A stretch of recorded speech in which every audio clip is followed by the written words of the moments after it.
Hey everybody, Bart here with Television. I want to thank all of you for stopping by, liking, commenting, sharing all that beautiful YouTube stuff. Only together can we go straight to the moon, baby. But today we're going to be getting into a comic book review, finally, of this title that has piqued my interest, Dark Xmen #2. And a quick little funny story about this particular issue. A couple weeks ago, I thought I had ordered the issue, but what I did was I ordered Dark Web Xmen #2, which, coincidentally enough, the story was about Madeline Pryor and Havok and Ben Reilly, the clone of Spider-Man and stuff like that. And I still liked the cover. I thought the story was great, but I was like, I wasn't paying attention. But here we go. Dark Xmen #2, The Fall of X tie-in, written by Steve Fox, Jonas Scarf as the artist, Frank Martin as the colorist, and this particular issue was Ji-Hung Lee as this particular cover artist. I want to get into a quick recap of the last issue where the Madeline Pryor's team of X-Men that she gathered had went on a mission to save somebody, right? Now, that ended up being a trap by Orchis because Orchis is allowing this Agent Kroll and Agent Fallon's free reign at the moment to try to bring in Madeline Pryor and these Dark X-Men team that she brought together. The team includes Maggot, Implate, we got Havok, of course. The one character that I was kind of unfamiliar with, knew but didn't know, was this gimmick character, Azazel, Nightcrawler's father. You know how we feel about Nightcrawler here. Zero, and eventually Albert, a Wolverine cybernetic clone that was created by Donald Pierce of the Reavers, and then was eventually taken control by Orchis. But we pick up. Alright, so what I'm going to tell you is this Agent Kroll, who happened to have worked in the Hammer banner when Norman Osborn was running the country. He was working the cybernetics department, and he was considered very heavy-handed in his tactics and the way he would interrogate and treat people. Agent Valens had worked for the French intelligence agency, kind of in the paranormal realm, right? And she was considered relatively nice, considering, that part of her job was to deal with weird and possibly confrontational situations. But in a general sense, she was nice and wanted the best for the world. But there was this particular incident in which she was the sole survivor of a mission, and her team was wiped out, and some believe that she was the cause of this wipeout of her team in order to save herself.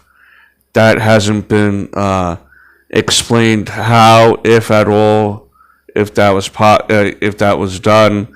But when she came back from this mission, she was considered to be a different type of person. Their mission at this particular moment is to take a version of Madeline Pryor, who had went to the deepest depths of being Madeline Pryor, and the ruler of Limbo, to where now she is an altered. She's no longer Madeline Pryor as we would know her in this reality, right? In this version of her. And they were able to get her and keep her captive so they can eventually use her against our version of Madeline Pryor. And then we pick up here Madeline trying to use magic to try to rescue Havok, because he had gotten a severe injury last issue that basically nearly killed him. But there's a running theory that he may be dead already. Only that's the magic keeping him alive that Madeline Pryor did. So we'll kind of see how that goes.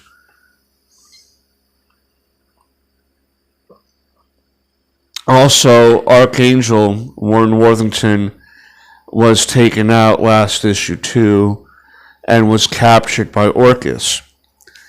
And this is where we pick up with Maggot and Azazel.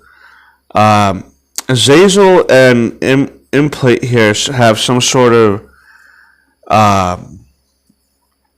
deal going on between them that Azazel must have did something for him that is requiring him to be a servant, so to speak, to Azazel for the time being. But Maggot and Azazel are discussing how they're not going back. How Azazel said he's not going back because they're expecting that, and then everyone will be captured and or killed. And that Warren Worthington, the Archangel, has a healing factor, so he'll be fine. But they can't just go jumping into said rescue mission when it's going to be a suicide mission. And basically, Gambit's overhearing this, and he's letting Azazel know that he'd rather trust Madeline Pryor than to trust him. And then we see Zero here with that Albert, the clone of Wolverine here. Now, I had to look this character up a little bit. He can manipulate his body with cybernetics, basically making himself out to be a cyborg. And he can form his body pretty much in any shape, matter, or form when it comes to that type of stuff. He also has telekinesis and telepathy. I'm not too familiar with his history like that. I had to look it up before starting this review. But we see basically Havok here, looking very run down, obviously. And he meets the new member here, Gimmick. It was Gimmick, but then she changed her name to Feint. As in FEINT, where you pretend to do something but you don't. She was part of a team that was trying to take inspiration from the Xmen, Children of the Atom, I think that title was called, but I didn't read that. I had no interest in that. And here we see Agent Crow and Agent Valens deliver Kurt to this Angel to this Madeline Pryor. And it seems like this thing right here, I'm telling you, is called the Banff Dragon. Alright? And I thought as I was reading it, it looked like Nightcrawler a little bit, and it must be some version of Kurt, or possibly one of those Banff creatures that we were seeing in the Uncanny Spider-Man series, because they live in Limbo as well, and she might have taken control of one of them to be able to teleport anywhere. And she was able to use her magic on Warren here, and we're going to see later on what she does to him. And then we see here this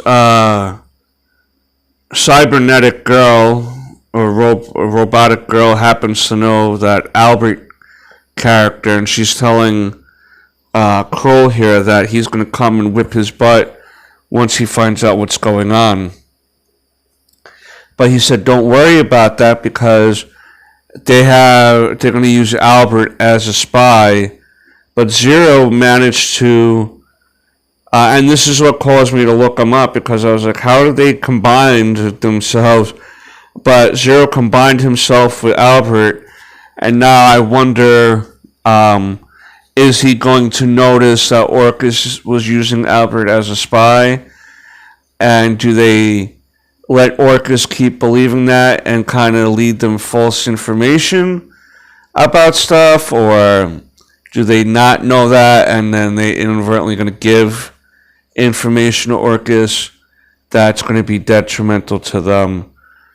Then we see Havok talk about in the past where he was on teams that started dysfunctionally but ended up working out together, and reminisces about when he first met Madeline and how he was in a relationship with Polaris. She was in a relationship with Scott, but he knew that there was a connection there, and eventually they did fall in love with each other over the years. We also see, I was going to call her Jean. We also see Madeline Pryor exposing the fact that she's got a mercy crown to the rest of the team, because they're wondering what is it that they're going to do about this. And because Maggot's ready to leave and go do his own thing, and she shows how much people are out there that still need their help. Callisto, Iceman, all these other characters are still there, relying on them to save the day, so to speak. So ultimately, the team is going to split up into two different missions. Madeline and them show up here, and then she tells Maggot and everyone else that they're going to go try to save somebody else. And in the meantime, I just want to see here what we got going on here. So basically, Gimmick, or I should say Feint, Havok, Madeline, and the Zero Wolverine combo approach this area, and they're going to talk to somebody here about something, or try to save somebody from there. And then basically we pick up with Callisto and the rest of the Morlocks here. And the reason why the Morlocks this particular group of Morlocks didn't go to Krakoan Gate when Xavier made everyone go through one during the Hellfire Gala, they were not close enough to one to use it, and then when the need or the urge to do that stopped, they just decided to keep sailing around because they understood now what was going on. But unfortunately, they were attacked, and the only survivor seems to be Callisto. But thankfully, Azazel, Maggot, Gambit, and Implate make it there to try to help, but they were a little too late. And Azazel asks, well, who's doing this? And Callisto says he did. And that's Kurt, looking like death once again. And what a come around, because Kurt was part of the mutant massacre in the Morlock tunnels, and for Callisto to see him back as Death doing this to her fellow Morlocks, I wonder if there's going to be any PTSD from that. of when the first mutant massacre happened. And it's weird how they're connected. They're touching on that with this interaction again after this recent mutant massacre, so to speak. I thought that was a pretty interesting tie-in. I don't know if anyone else was really picking up on that or remembering that